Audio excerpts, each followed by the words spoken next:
6장 춘추 전국시대에서 무엇을 보았을까?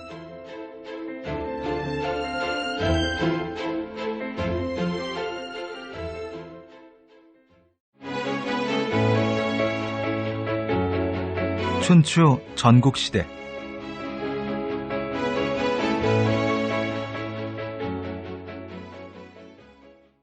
사람과 사상은 모두 시대의 산물입니다. 따라서 어떤 사람과 그의 생각을 제대로 알기 위해서는 시대에 대한 이해가 병행되어야 합니다. 공자는 잘 알다시피 중국 춘추시대 사람입니다.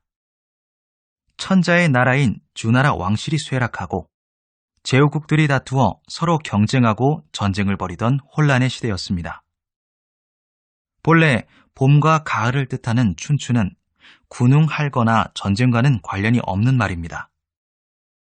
사람의 나이를 뜻하기도 하고 대개는 세월, 역사를 가리키는 용어인데 이 시기를 춘추시대라고 칭한 것은 공자가 당대에 편찬한 것으로 알려진 역사서의 이름이 춘추였기 때문입니다.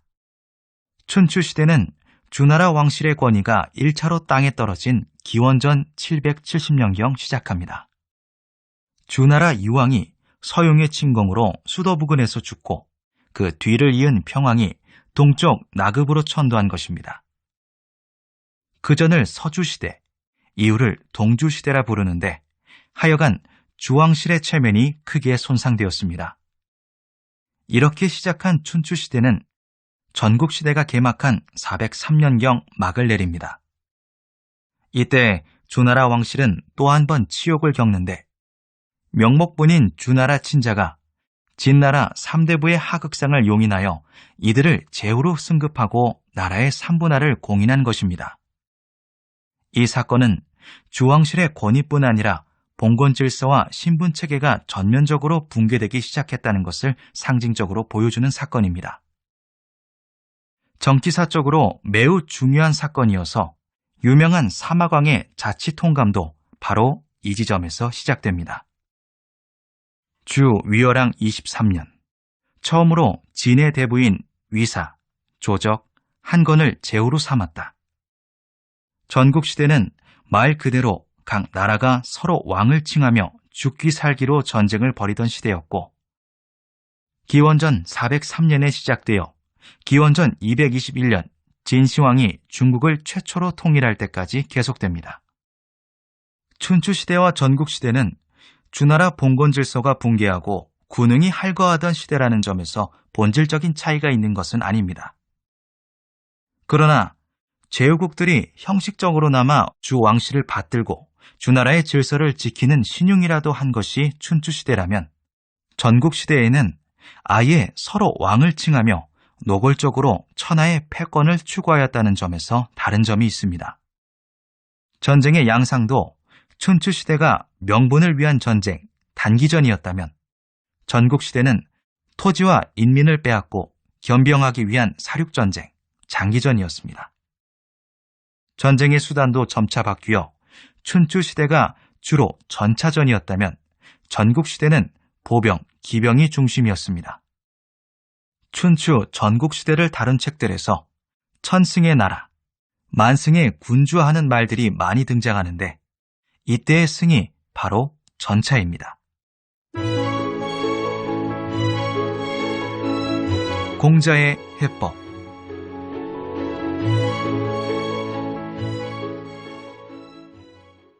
공자는 이와 같은 시대에 활동한 인물입니다. 앞서 학정을 한탄하는 시에서 알 수 있듯이 그야말로 고통과 도탄의 시대였습니다. 전란에 굶주린 백성들이 서로 자식을 바꾸어 잡아먹을 정도였는데 특히 중원의 약소국들, 정, 송, 진, 채, 노가 큰 피해를 입었고 공자의 조국 노나라도 그중 하나였습니다.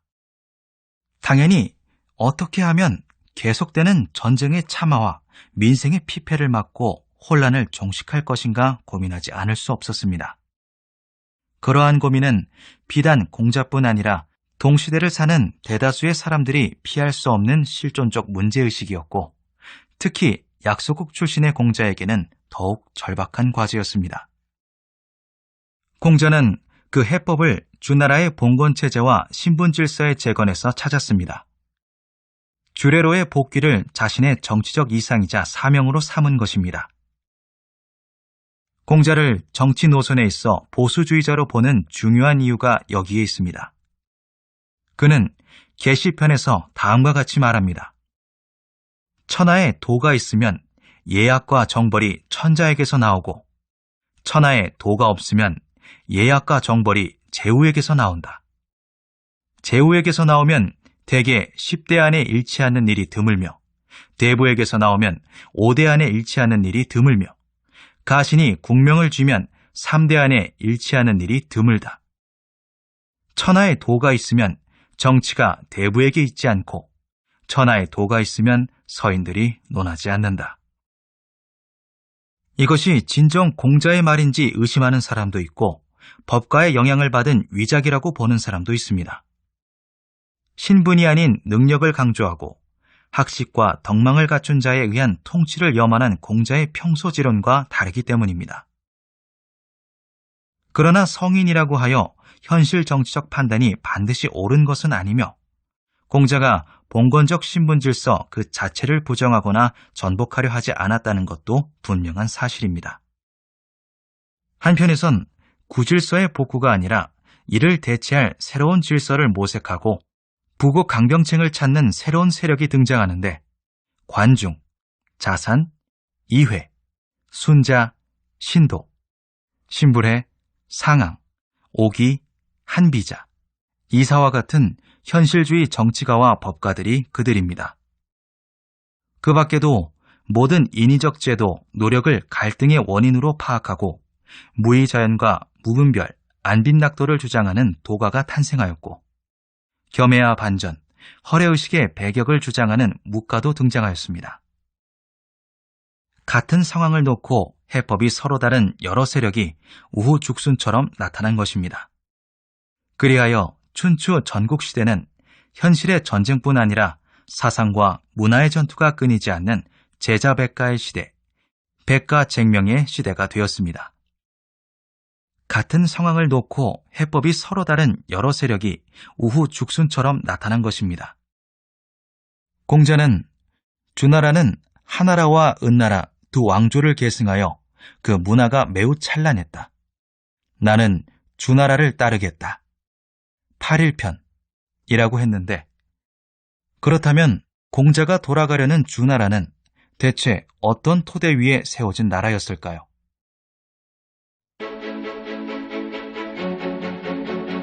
시, 예, 악.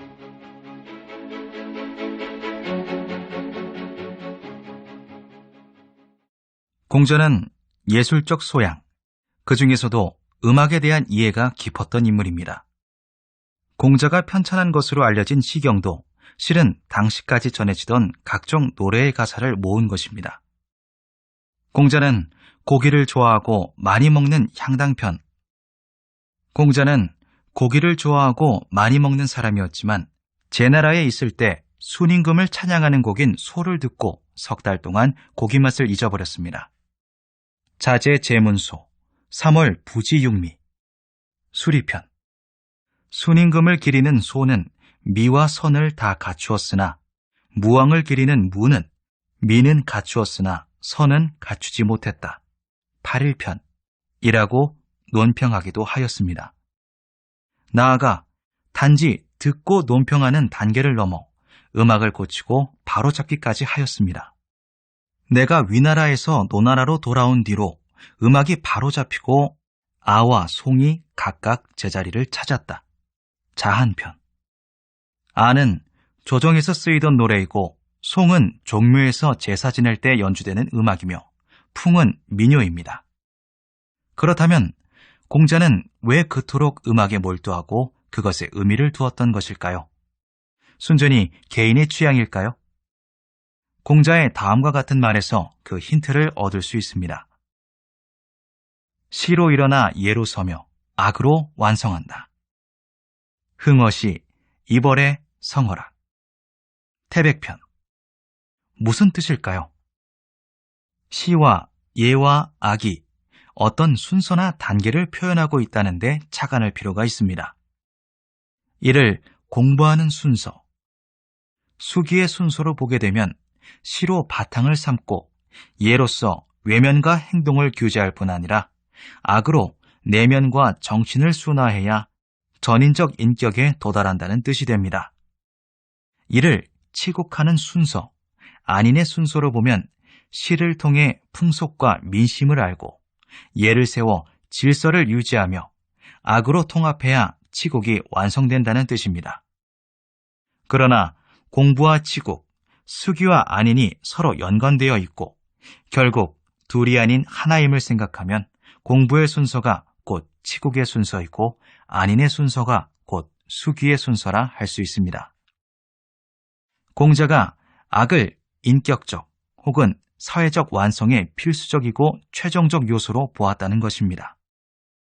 음악이 단지 인생의 희로애락을 표현하는 수단일 뿐 아니라 내면의 완성, 피지배층의 순화, 공동체의 통합을 위한 도구라고 생각한 것이고 따라서 공자는 이렇게 읊조린 것입니다. 예라, 예라 말하는 것이 옥이나 비단만을 말하는 것이겠느냐?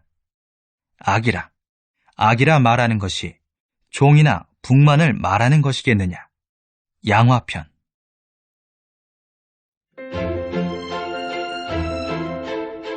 (7장) 무의지치의 상고시대를 꿈꾸다.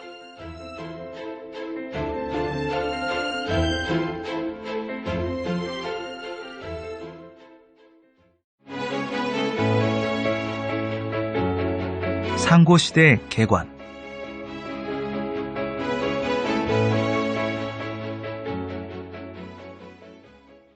공자는 과거 역사에 대한 관심이 누구보다 컸습니다. 역사에 비약이 없다고 생각했고 옛 것을 잘 익혀 새 것을 알 수 있다고 보았습니다. 요손시대부터 주나라 초기까지의 중요한 정치적 사건과 인물을 기록한 책 서경을 편찬한 것도 공자로 알려져 있습니다. 당연히 논어에도 주나라 이전의 사건과 인물들이 종종 등장합니다. 그중 몇 대목을 토대로 중국 상고사의 편린을 찾아보는 것은 논어와 공자를 깊이 이해하는 데 도움이 될 것입니다. 중국사에서 가장 처음에 등장하는 이름은 유소씨, 수인씨, 포이씨, 여가씨, 신농씨 등입니다. 씨라고 호칭하였지만 딱히 사람을 지칭한 것은 아니고 어떤 도구의 발명, 인류의 진화 단계를 표현한 것입니다. 유소, 수인, 포이, 신농은 둥지, 불, 수렵, 농사의 뜻이 들어있고 인류는 그와 같은 과정을 거쳐 진화해 왔다고 합니다. 최초 나무 둥지에서 생활하다가 불을 발명하고 수렵 생활을 거쳐 농경사회로 발전해 왔다는 것입니다. 그 뒤를 이어 태호, 염제, 치우, 황제와 같은 구체적 인물들이 나옵니다. 이들은 소규모 무리 사회의 우두머리였을 것으로 추정되는데 그 중에서 황제는 우리나라의 단군과 같은 존재입니다. 사마천의 사기본기도 이 황제의 이야기로부터 시작됩니다. 대략 지금으로부터 약 4,700년 전, 그러니까 기원전 2,700년 무렵의 일로 추정합니다. 황제의 후예로 손자뻘인 전욱, 증손자인 제곡이 있고 그 다음에 우리에게도 친숙한 이름인 요순 임금이 등장합니다. 사마천은 황제, 전욱, 제곡, 요, 순을 합하여 오제라 칭합니다. 요순을 이어 우임금을 시조로 하는 하왕조가 열립니다. 기원전 2070년경 시작하여 기원전 1598년경 멸망한 것으로 알려져 있는데 그 실제가 확실히 증명된 것은 아닙니다. 은어와 같은 유적과 다수의 유물로 왕조의 실존이 입증된 것은 은왕조입니다. 기원전 1598년경 탕왕에 의해 세워졌다가 기원전 1046년경 조왕 때 주나라의 무왕에 의해 멸망합니다. 그렇게 세워진 주나라도 이후 크게 흔들리면서 춘추 전국시대가 열리고 기원전 221년 진시황이 통일국가를 수립할 때까지 혼란은 계속됩니다. 역사적 의미.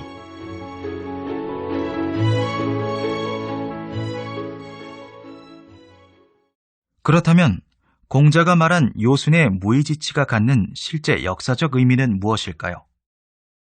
중국사에서 요순까지의 시기는 신화의 시대, 전설의 시대로 분류됩니다. 전해오는 이야기는 있으나 유물이 발견되지 않고 딱히 고증할 수 없는 시대입니다. 역사적으로 보면 구석기 시대에서 신석기 시대에 이르는 매우 긴 기간에 해당하는데 주로 조악한 석기를 도구로 사용하였기 때문에 생산력과 무기 발달에 매우 미미하였습니다. 당연히 아직 계급의 분화라든가 사적 소유, 부와 폭력의 축적, 권력자의 등장 같은 현상이 나타나지 않았습니다. 일정한 혈연 집단이 각기 무리를 이루어 고립 평화적으로 생활하는 시기였습니다. 이 전설의 시대를 일컬어 공자는 대동사회라고 불렀고 도가는 소국 과민의 이상사회로 여겼으며 좌파 경제사가들은 무계급의 원시공산제사회로 평가합니다. 해가 뜨면 나가서 일하고 해가 지면 들어와 쉰다.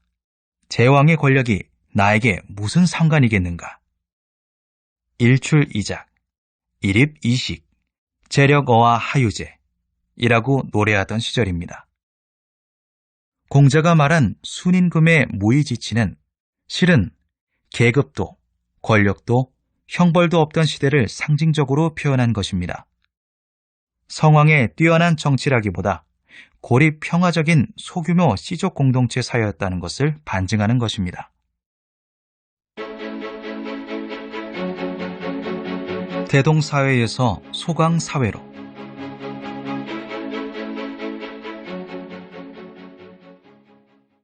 요순과 달리 우임금에 대한 공자의 평가는 다소간 유보적입니다.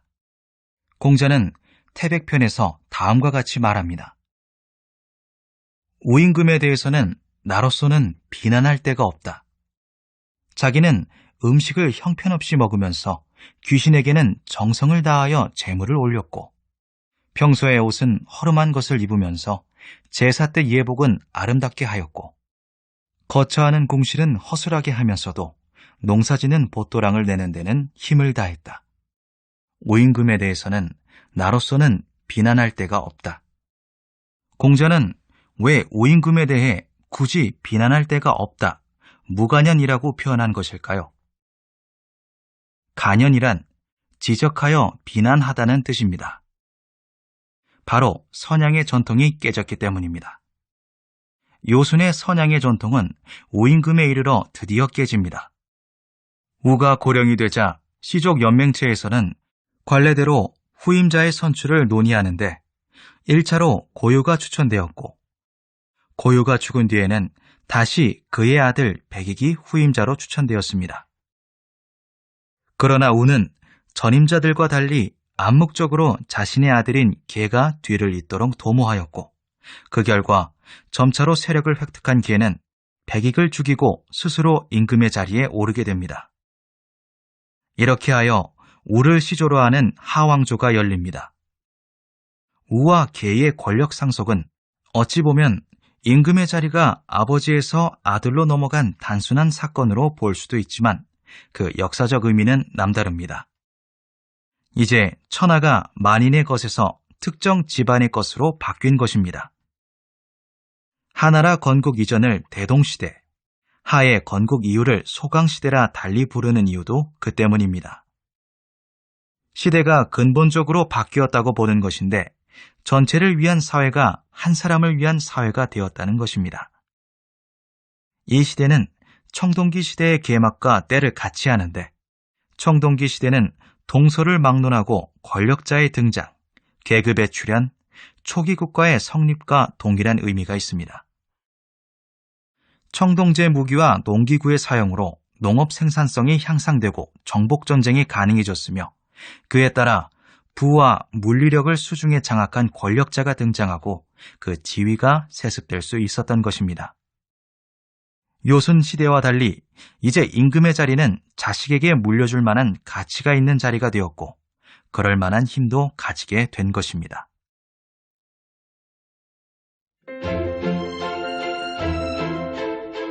8장.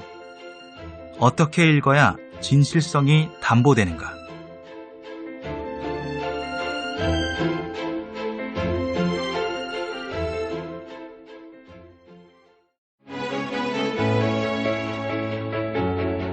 논어의 총론, 학이.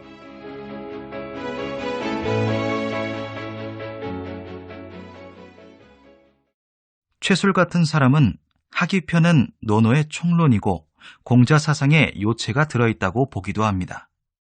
앞서 학이 시습지로 시작하는 첫 장이 공자의 일생을 함축한 것으로서 의미가 큰 것과 같은 맥락입니다. 학이편이 논어의 총론이라면 과연 어떤 내용이 중심을 이루어야 할까요? 그렇습니다. 공자 사상의 핵심이라 할 인을 빼놓을 수는 없습니다. 그래서 학이편은 유명한 첫 장에 이어 바로 유자의 입을 통해 인을 이야기합니다. 그 사람됨이 효성스럽고 공손하면서 윗사람을 범하는 자는 드물다. 윗사람을 범하기를 좋아하지 않으면서 난을 일으키기를 좋아하는 자는 없다. 군자는 근본에 힘쓰고 근본이 서야 도가 생긴다. 효도와 공손은 인을 실천하는 근본이다. 첫 장에 학문하는 목적, 배우고 제때 익히며 벗이 먼 곳에서 찾아오고 군주가 알아주기를 기다리는 목적이 바로 인의 실현에 있다고 선언한 것입니다. 다음으로 인을 실천하는 방법입니다. 부모에게 효도하고 윗사람에게 공손한 것으로부터 시작하여 널리 사람을 사랑하는 것. 부모에게 효도하고 윗사람에게 공손한 것으로부터 시작하여 널리 사람을 사랑하는 것으로 나아가는 것이라고 말합니다. 웅덩이를 다 채운 후에야 앞으로 나가는 물처럼 가까운 곳에서 먼 곳으로, 작은 것에서 큰 것으로, 쉬운 것에서 점차 어려운 것으로 인을 실천해 간다는 것입니다. 그래야 누구나 쉽게 실천할 수 있고 지속 가능하다고 말합니다. 인의 실천 주체도 거론됩니다. 인은 특별한 사람, 배운 사람만 실천할 수 있는 것이 아니다. 누구나 마음만 먹으면 할 수 있다. 오히려 교묘하게 말을 하고 얼굴빛을 꾸미는 사람치고 인한 사람이 드물다고 합니다. 끝으로 인을 실천하는 자세입니다. 비록 남이 알아주지 않더라도 염려하지 말고 묵묵히 실천하라. 우선 실천에 힘쓰고 남은 힘이 있거든 배우라고 말합니다. 서로 관련 없고 무질서하게 보이지만 공자 사상의 핵심이 들어있는 것이 학이편이고 그래서 논어의 가장 앞머리를 차지하고 있다고 볼 수도 있습니다. 학이편 다음에는 위정편이 나옵니다. 학문하는 목표가 세상을 올바로 다스리는 데 있으므로 학이편 다음에 위정편이 놓였다고 해석하는 사람도 있고 타산 정약용은 이를 배웠으면 실천한다. 정치에 나아간다는 뜻으로 해석합니다. 3인 계층이 학문과 정치를 대하는 기본 태도를 여실히 알 수 있습니다. 논어 20편 중 마지막 편은 요활입니다. 요활편에는 요임금, 순임금, 오임금, 탕왕, 무왕 등 이른바 역대 성왕들이 등장합니다. 배우고 정치에 나아가서 마침내 성왕의 덕치, 요순의 무의지치를 이루고자 한 뜻이 담겨 있다고 할 수 있습니다. 요활편 끝장, 그러니까 논어의 맨 마지막 장이 명으로 끝나는 것도 의미를 둘 수 있습니다. 명을 모르면 군자가 될 수 없고 예를 모르면 설 수 없고 말을 모르면 사람을 알 수 없다. 부지명 무의위 군자야. 부지명 무의위 군자야.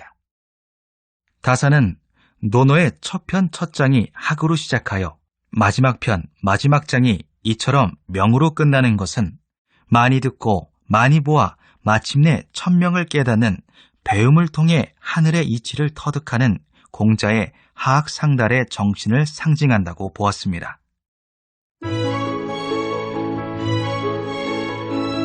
진작, 위작.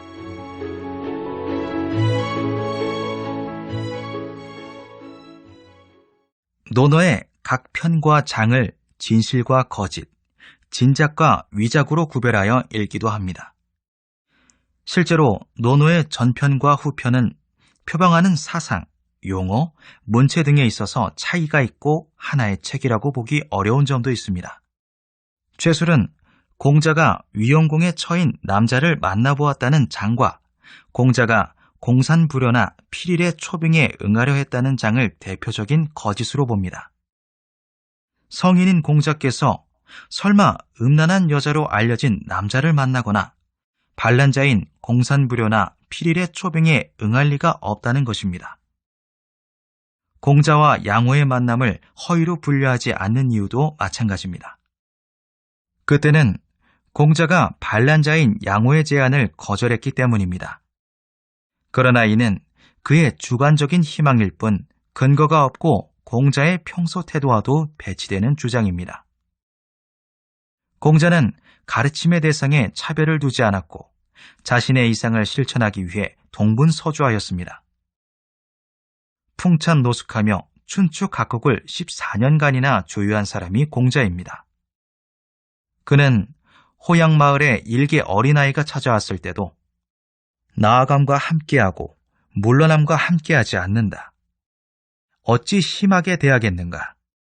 사람이 자기를 깨끗이 하고 나오면 그 깨끗함과 함께하는 것이지 그의 과거를 보증하는 것이 아니다. 여기 진야, 불려 기퇴야, 유아시민 결기 이진, 여기 결야 불복이 왕야, 수리편 이라고 했습니다. 무엇보다 공자가 그들에게 가고자 했던 절절한 이유야말로 진실성에 대한 최대의 담보입니다. 공산불효가 당대의 세력과 대부 계시에게 반기를 든 것은 결국 제후의 권력을 회복하는 셈이 되므로 공자가 이에 응하려 하였다고 보는 사람도 있습니다. 계시편의 다음과 같은 공자의 말도 위작으로 보는 사람이 있습니다. 날 때부터 아는 사람은 상등이고 배워서 아는 사람은 그 다음이다. 생이 지지자, 상야 학이 지지자, 차야.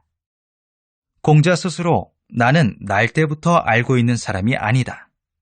아비생 이지자, 수리편이라고 했을 뿐 아니라 진리는 다양한 경험과 부단한 학습, 그리고 실천을 통해서 터득된다는 공자의 평소 생각과 상치되기 때문입니다. 장절의 분리, 통합.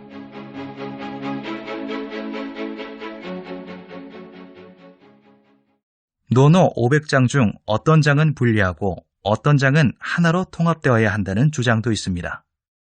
실제로 논어의 어떤 장은 주제, 인물, 시기가 각기 다른 장면들이 한데 섞여 있고 따라서 이를 적절히 분리하거나 통합할 때 그 뜻이 더 분명해지는 경우도 있습니다.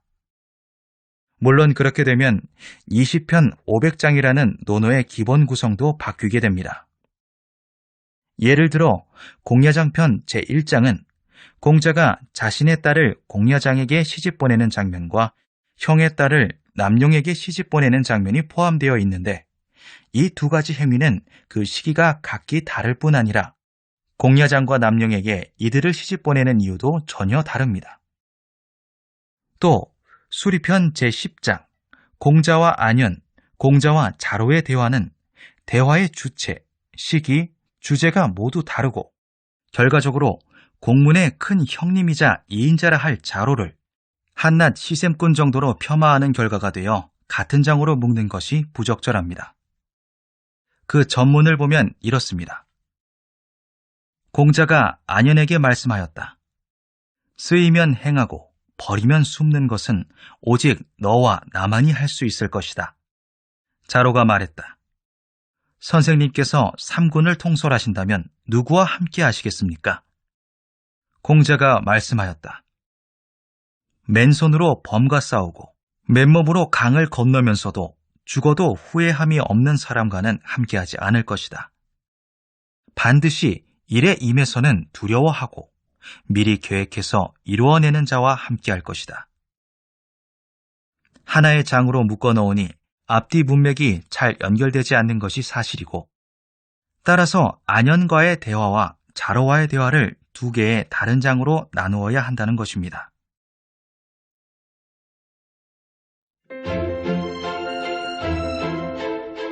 (9장) 선택 상하 좌우의 한가운데서.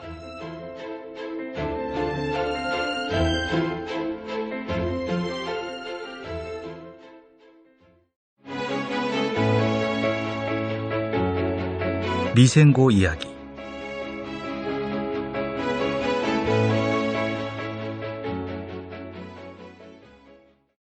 공야장편에 다음과 같은 이야기가 실려 있습니다. 공자가 말씀하였다. 누가 미생고를 정직한 사람이라고 하는가? 어떤 사람이 식초를 얻으려 오자 이웃집에서 얻어다 주었다 한다. 자왈, 수기 미생고직, 혹걸 해연, 걸제 기린 이어지. 보통 식초가 없으면 없다고 하면 되지 체면 때문에 남에게 빌려서까지 주는 것은 위선적인 행동이고, 공자는 이를 지적한 것이다 라고 해석을 합니다. 그러나 아무래도 석연치가 않습니다. 그냥 거절하지 않고 이웃에게서 빌려서 준 행동은 분명 선한 행동이고, 체면 때문에 그런 것인지도 알 수 없을 뿐 아니라 설령 그것이 위선이라 하더라도 그 일 하나로 미생고를 부정직한 사람으로 단정하는 것은 섣부르고 가혹하기 때문입니다. 그래서 미생고는 공자의 친한 친구이고, 어떤 사람은 바로 공자 자신이며 공자가 친구 미생고를 위해 선의의 농담을 한 것이라고 말하는 사람도 있습니다. 그러나 명색이 여러 제자를 거느린 공자가 직접 식초를 얻으러 갔다는 것은 납득하기 어렵고, 따라서 이 설도 그냥 믿기는 어렵습니다. 아마도 당시 미생고는 매우 정직한 인물로 회자되고 있었는데, 누군가로부터 이 일화를 전해들은 공자가 농담처럼 제자들에게 말했을 수는 있습니다. 공자의 말이 단순한 농담이나 덕담이라면 거기서 숨겨진 의미를 찾으려는 노력은 처음부터 허망하고 맥빠지는 일입니다. 그 때문에 일본 유학계에서는 논어에 대한 전통적인 주석의 권위에 주눅들지 말고 주체적이고 독립적으로 해석하고 상생할 필요가 있다는 생각이 대두되게 되었습니다. 비단 미생고 이야기뿐 아니라 논어에는 선뜻 납득되지 않는 공자의 말이나 서로 모순된 행동들이 종종 발견됩니다. 공자도 어쩔 수 없는 인간인지라 실수를 했을 수도 있고, 제자들의 특성에 맞게 각각 다른 가르침을 준 때문일 수도 있습니다. 듣는 사람의 곡해나 문파 간의 갈등 때문에 왜곡되었을 수도 있고, 심지어 후학들이 임의로 지어낸 이야기일 수도 있습니다. 앞서 말한 것처럼 우리가 공자 마음속을 들여다볼 수는 없는 이상 무엇이 공자의 진실인지는 단언할 수 없습니다. 다만 이렇게 저렇게 추론하고 궁리해 볼 따름입니다. 아무튼 여러 사람에 의해 편집되고 첨삭되었던 논어의 특성상 서로 모순 저촉되는 내용이 적지 않고, 따라서 그중 공자의 진위가 어디에 있었는지 생각해 보는 것도 의미 있는 일이 될 것입니다.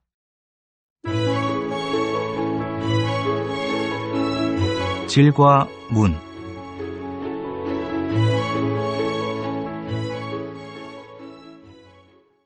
공자는 예에 정통하고 또 이를 매우 중시한 사람입니다. 어린 나이에 혼자 재기를 가지고 놀았다는 이야기도 전해지고, 주례로의 복귀를 정치적 이상으로 삼았으며 자기를 이기고 예로 돌아가는 것이 곧 인이라고 생각했습니다. 예란 위계 질서, 공경하고 사양하는 마음, 기쁘고 슬픈 감정이 일정한 방식과 절차를 통해 표현된 것입니다. 예는 형식이고 그 밑바탕의 위계 질서, 마음가짐, 정서가 본질입니다.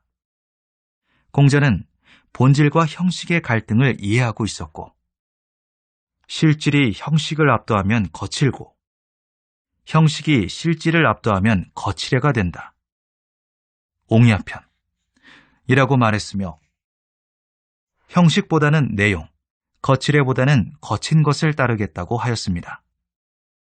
공자 당시에는 육친이 죽은 경우를 제외하면 통곡하지 않는 것이 예법이었으나 공자는 애제자 안연이 죽자 통곡하였고 통곡이 지나치다는 제자의 말에 이렇게 대꾸하였습니다. 통곡이 지나치다고? 이 사람을 위해 통곡하지 않으면 누구를 위해 통곡하겠는가?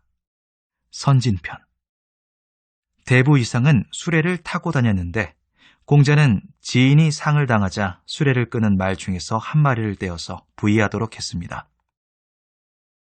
슬픔과 위로에 충실하기 위해 사소한 예법은 개의치 않았던 것이고 형식보다는 슬픔에 충실하였던 것입니다.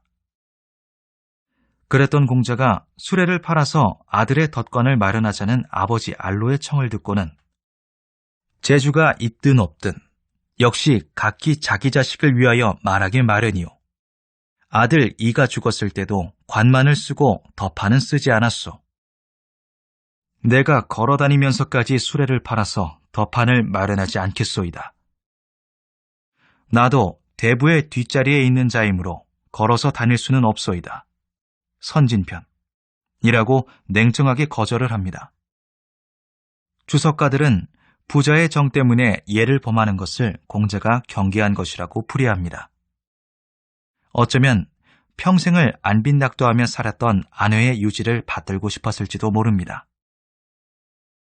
한 그릇에 밥을 먹고 한 촉박에 물을 마시며 누추한 마을에 산다면 사람들은 그 괴로움을 견디지 못하는데 그 즐거움을 고치려 하지 않는 그런 사람이었고 아버지조차 그런 아들을 이해하지 못하는 것에 비애와 분노를 느꼈는지도 모릅니다.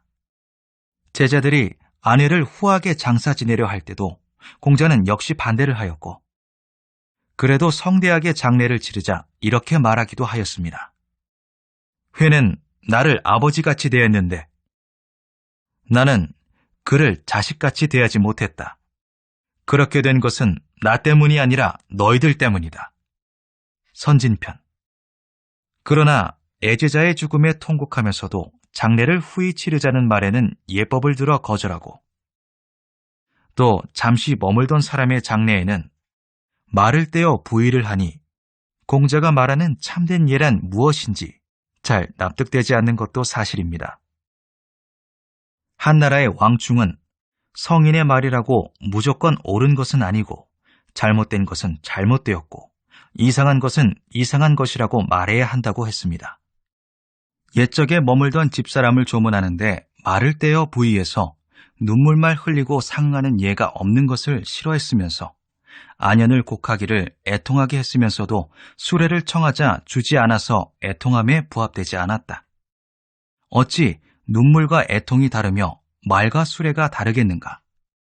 저에 대해서는 예와 감정이 서로 부합하게 했으면서 이에 대해서는 은혜와 의리가 서로 맞지 않으니 공자가 예를 행하는 뜻을 잘 알지 못하겠다. 부기 빈천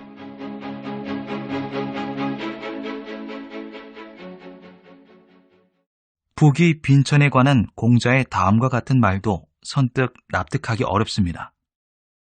공자가 말씀하였다. 부와 귀는 사람들이 바라는 바이지만 정당한 방법으로 얻은 것이 아니면 누려서는 안 된다.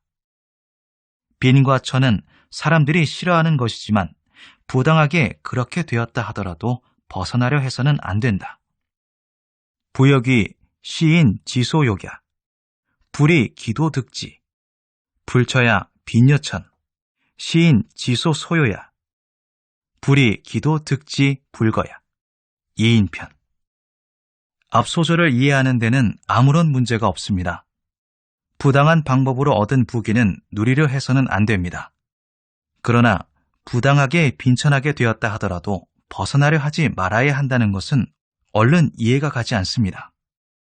빈천은 사람들이 싫어하고 벗어나고 싶어하는 것인데 하물며 부당하게 빈천하게 되었는데도 벗어나려 하지 말아야 한다니요. 그래서 뒷소절 불이 기도 득지의 득은 거의 오기이고 따라서 거로 바꿔야 한다고 주장하는 사람이 등장합니다. 정당한 방법으로 빈천을 벗어날 길이 없으면 벗어나려 하지 말아야 한다는 것입니다. 반면 전통적 견해를 지지하는 사람들은 빈천을 벗어나는 일에 몰두하면 결국 인을 버리게 되고 인을 어기게 되기 때문에 부당하게 빈천하게 되었다 하더라도 벗어나려고 의욕하지 말아야 한다고 설명합니다. 다급할 때도 넘어지는 순간에도 인을 생각하고 인에 의지해야 하며 오히려 그러한 상황일수록 더욱 인에 머물러야 한다는 것을 공자가 지적한 것이라고 말합니다. 새로운 견해가 인지상정과 정의관념에 부합한다면 전통적 견해는 안인의 높은 경지를 느끼게 합니다. 짧은 소견으로는 공자의 참뜻이 어디에 있는지 쉽사리 단정할 수 없습니다.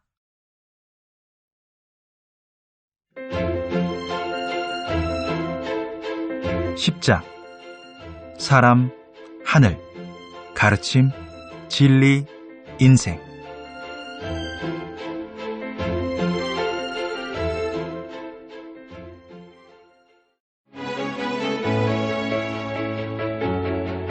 사람에 대하여.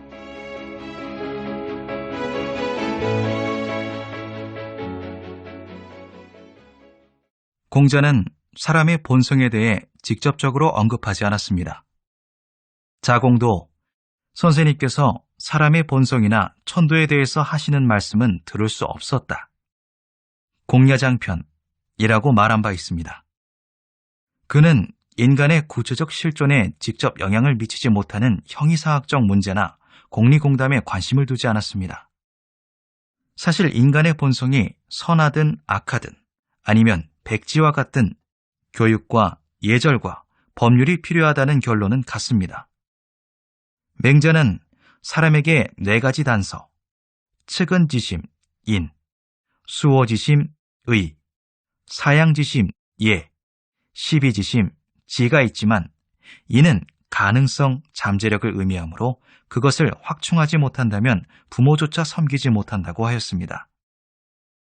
순자는 사람은 본래 소인으로 태어났으므로 스승도 없고 법도 없다면 오직 이익만을 추구하게 된다고 하였습니다. 고자는 사람의 본성은 물과 같아서 동쪽으로 터넣으면 동쪽으로 흐르고 서쪽으로 터넣으면 서쪽으로 흐른다고 하였습니다. 본성을 보는 눈은 다르지만 인위적인 노력, 학습, 규율이 필요하다고 본 것은 같고 다만 정도의 차이만 있을 뿐입니다. 따라서 인간의 본성을 규명하는 것이 생존에 있어 선결적인 문제이거나 사활적인 요소는 아니라고 할 수 있습니다. 인간의 본성이 끝내 규명되지 못한다 하더라도 어쨌든 인간은 평화롭고 질서 있게 살아가야 합니다. 공자는 사람의 본성이라는 사변적인 문제에 집착하는 대신 오히려 매우 실천적이고 현실적인 견해를 내놓습니다.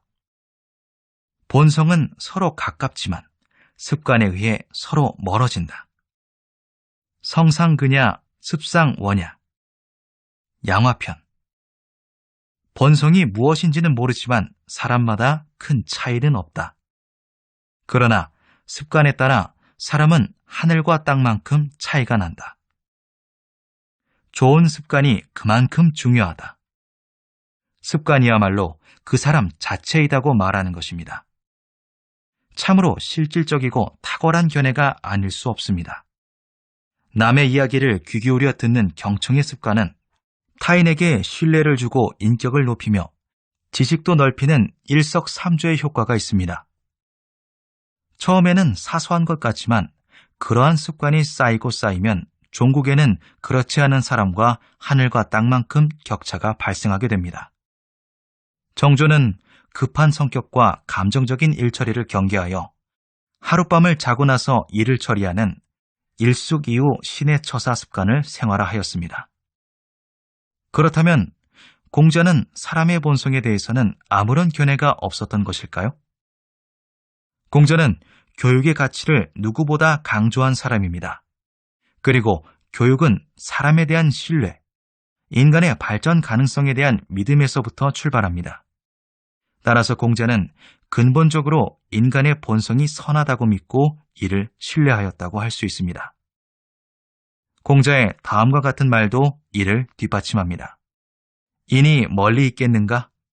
내가 인하고자 하면 곧 인에 이르게 된다. 인호 원제, 아육인 사인 지의. 수리편. 아내와의 대화에서는 이렇게 말하기도 하였습니다. 인을 행하는 것이 자기에게 달려있지 남에게 달려있겠느냐. 위인 유기 이유 인호제. 안연편. 인간 본성에 대한 본격적인 주장은 공자 사후에 비로소 등장합니다. 앞서 본 맹자의 성선설, 순자의 성악설, 고자의 백지설 등이 그것입니다. 그 중에서 맹자가 공자의 적통을 잇고 공자 버금가는 성인으로 추존된 것은 여러 이유가 있겠지만 공자를 광의의 성선론자로 보았던 영향도 없지 않았다고 할 것입니다.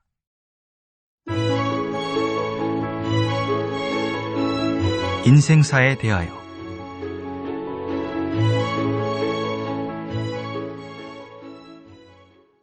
논어가 어떤 성격의 책인지 딱 부러지게 말하기는 어렵습니다.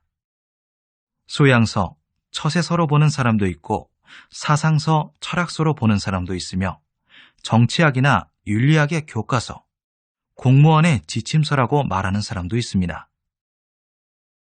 어쩌면 이 모든 성격이 혼재된 것이 논어라고 할 수 있습니다.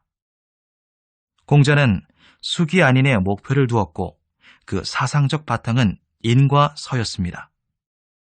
따라서 수기의 주안을 두면 수양서, 처세서, 윤리서가 되고 안인의 주안을 두면 정치학의 교과서가 되며 충과 서의 주안을 두면 사상서가 될 수 있습니다.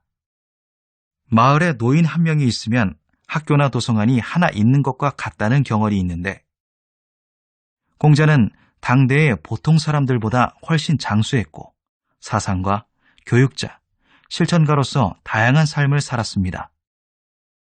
때와 풍속과 인심에 정통한 인물이며 그 때문에 논어 전편은 가히 인생사의 교과서라고 해도 손색이 없습니다. 밝음과 미혹함에 대한 공자의 생각이 그중 하나입니다. 자장이 밝음에 대해서 묻자 공자는 말합니다. 물이 스며들듯이 하는 모함의 말이나 피부를 파고드는 호소에도 동요하지 않는다면 가히 밝다고 할 수 있다. 치면지참, 부수지소, 불행언, 가위, 명야이의. 안연편. 반대로 어두움, 미혹함에 대해서는 이렇게 말합니다. 좋아하면 살기를 바라고 미워하면 죽기를 바라는데 이미 살기를 바라다가 또 죽기를 바라니 이것이 미혹함이다. 애지욕기생, 오지욕기사, 기욕기생, 우욕기사 시욕이야. 안연편. 번지가 미혹함에 대해서 묻자 공자는 이렇게 말하기도 합니다. 한순간의 분노로 그 자신을 잊고 이로써 부모에게까지 미치게 한다면 미혹함이 아니겠는가. 일조집은 망기신, 이급기친 비옥여. 안연편.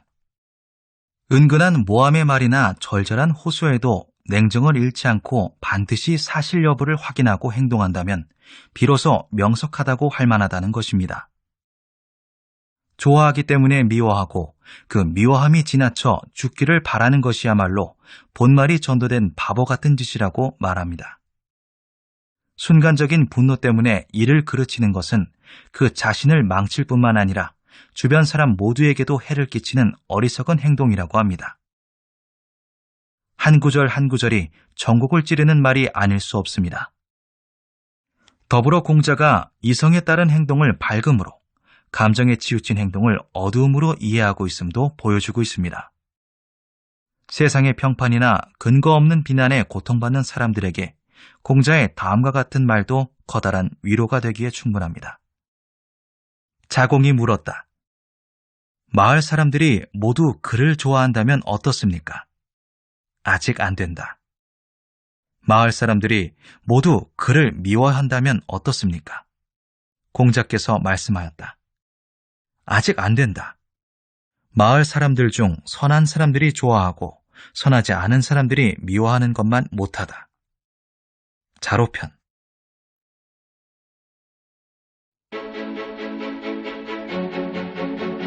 11장. 오롯한 인간의 길, 최후의 지표가 되다.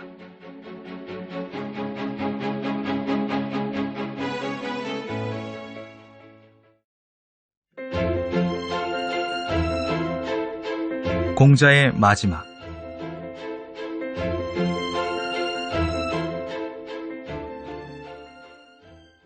공자의 최후는 평범하지만 한편으론 비장합니다. 아내와 아들이 죽고 사랑하는 제자 아내와 자로마저 세상을 뜬 후 공자는 늙고 병든 몸으로 죽음을 맞이합니다. 사기 공자세가는 공자의 마지막을 이렇게 묘사하고 있습니다. 공자가 병이 나자 자공이 뵙기를 청했다.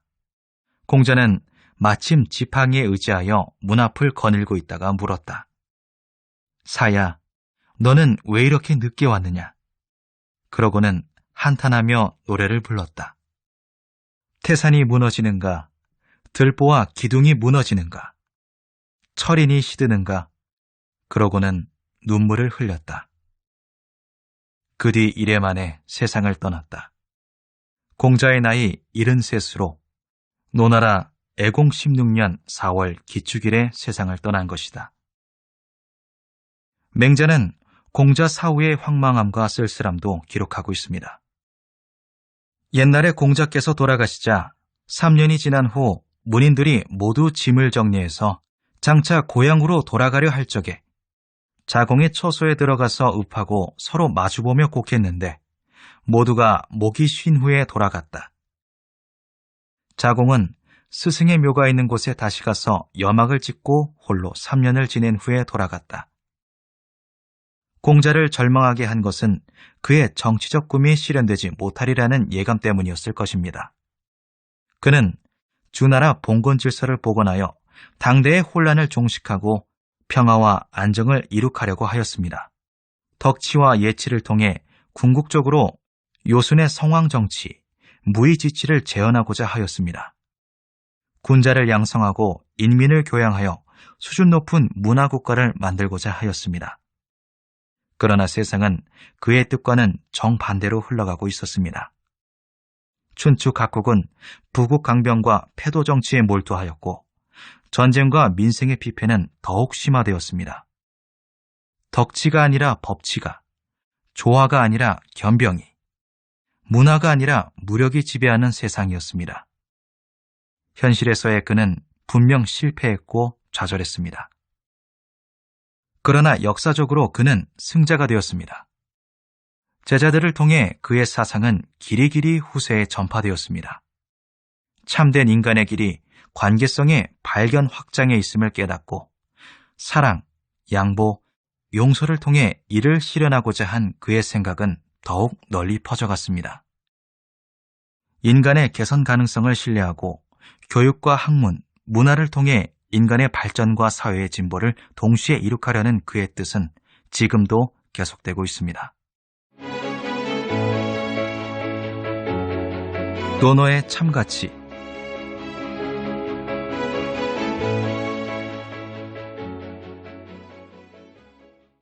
공자의 참된 가치가 여기에 있습니다.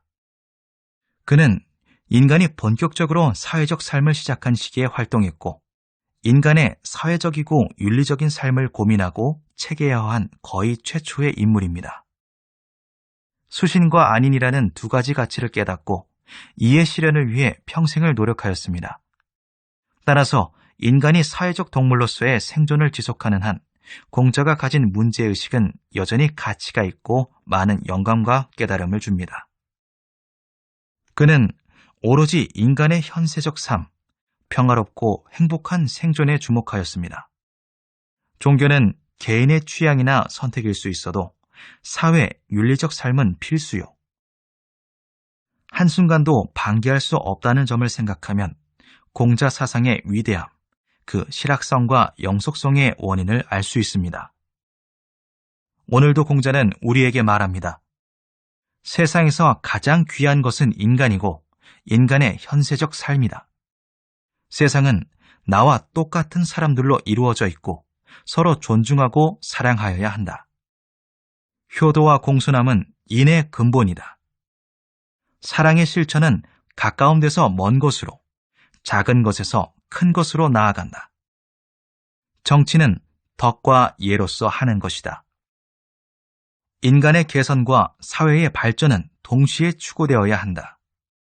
사람은 배움과 예절, 문화예술을 통해 발전한다. 개혁은 평화적이고 질서 있게 이루어져야 한다. 국가와 정치의 존재 이유는 국민의 행복에 있다. 정부는 학식과 덕망을 갖춘 사람들에 의해 운영되어야 한다. 학문의 요체는 문제를 자기에게서 찾는 데 있다. 말과 실천은 일치하여야 한다. 다름과 차이를 인정하고 공존과 조화를 이루어야 한다. 분권과 협치, 연방제가 해법이다.